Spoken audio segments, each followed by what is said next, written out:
Girando nossa reportagem aqui na Capital Federal com o que é importante você ficar sabendo nesta sexta-feira. E após as ameaças do governo americano, da Casa Branca, integrantes do Itamaraty estão querendo acalmar os ânimos um pouco e seguir em diálogo com os Estados Unidos. O governo americano que falou em novas sanções em meio ao julgamento do ex-presidente Jair Messias Bolsonaro. De volta, vamos conversar com ela, Vitória Abel. É quem tem mais informações e também sinalizações do Itamaraty. O que esperar da nossa diplomacia em relação a essas novas ameaças, Vitória?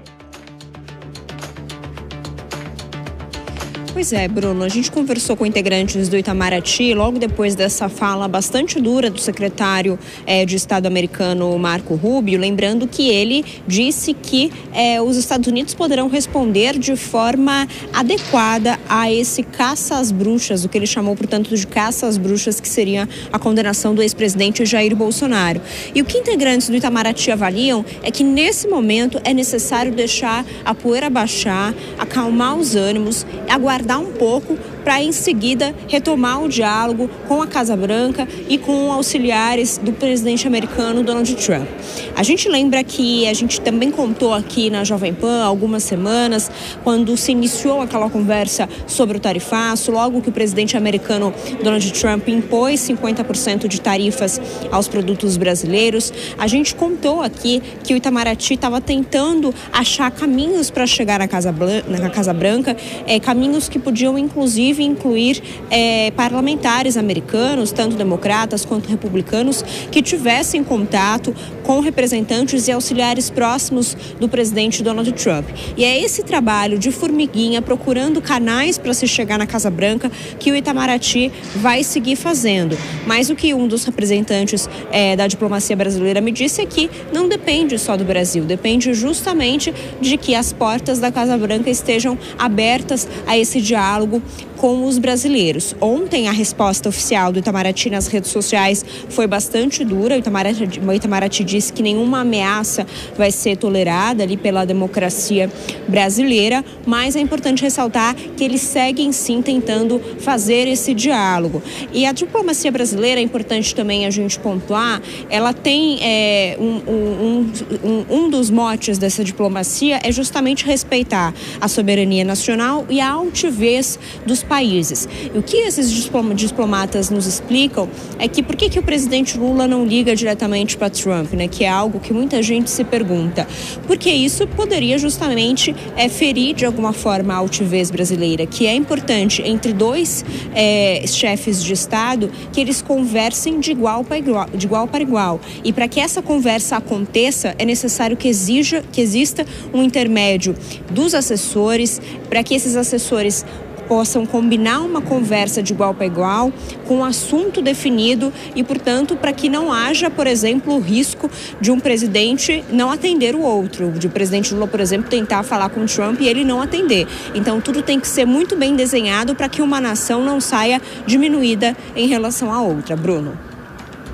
Vitória, acompanhando aqui então essa repercussão do Itamaraty, eu vou ressaltar novamente que essas e outras informações da Vitória Abel estão no nosso site, jp.com.br, é só acessar e lá você vai entender um pouco melhor sobre essa negociação, sobre essa expectativa do Itamaraty em relação às novas ameaças do governo americano. Quero ouvir as análises de Mônica Rosenberg. Aqui na Capital Federal a gente tem a Escola Rio Branco, que é a escola de diplomacia, uma das melhores do mundo, muito conhecida, muito famosa, uma competitividade para conseguir uma vaga no curso. Enfim, existe um histórico de muita repercussão, considerada a melhor do mundo. A gente vê que a nossa diplomacia está enfrentando algumas dificuldades para conseguir convencer o governo americano. O que estaria faltando de fato na nossa diplomacia, nessa negociação entre o Itamaraty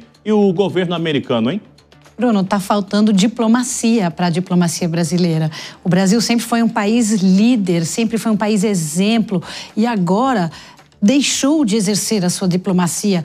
Durante os 6 primeiros meses do governo Lula, nossa diplomacia fez questão de conversar com todo mundo, menos com os americanos. Não fomos à posse de Trump, mas estivemos em contato muito próximo com o Irã, com a Liga dos Países Árabes, com a China, todos aqueles posicionamentos do BRIC. A diplomacia deixou muito claro qual era a sua posição em relação ao governo americano e agora está querendo uma abertura que nunca deu.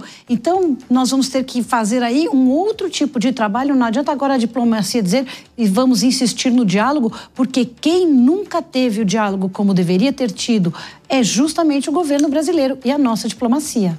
Agora, Mônica, muitos analistas dizem que para o brasileiro ainda ficou barato, né? Que o tarifaço não foi sentido de uma forma tão ruim na nossa economia, que isso acabou obrigando também o nosso mercado a se abrir, a buscar realmente outros países. Como você analisa até aqui essa resistência do país, da economia brasileira, depois do tarifaço? Márcia, a nossa exportação para os Estados Unidos, apesar de ser muito importante, não era tão grande quanto chegou a assustar no começo. Nós temos outros compradores, outros países com quem nós fazemos comércio exterior e houve esse aumento. Também teve a questão de que as empresas americanas, que essas sim iam ser imediatamente atingidas pelo tarifaço porque o preço sobe, elas fizeram um estoque muito grande, então compraram muito para aproveitar o preço antes das tarifas entrarem em vigor e elas ainda estão internamente vendendo esse estoque, então ainda não houve a redução de compras que talvez vai ser sentida num segundo momento e claramente o impacto lá nos Estados Unidos é mais rápido, mais imediato, mas vai chegar aqui em algum momento e aí vai ter todos esses planos, todos esses ajustes que o governo brasileiro está fazendo para tentar facilitar.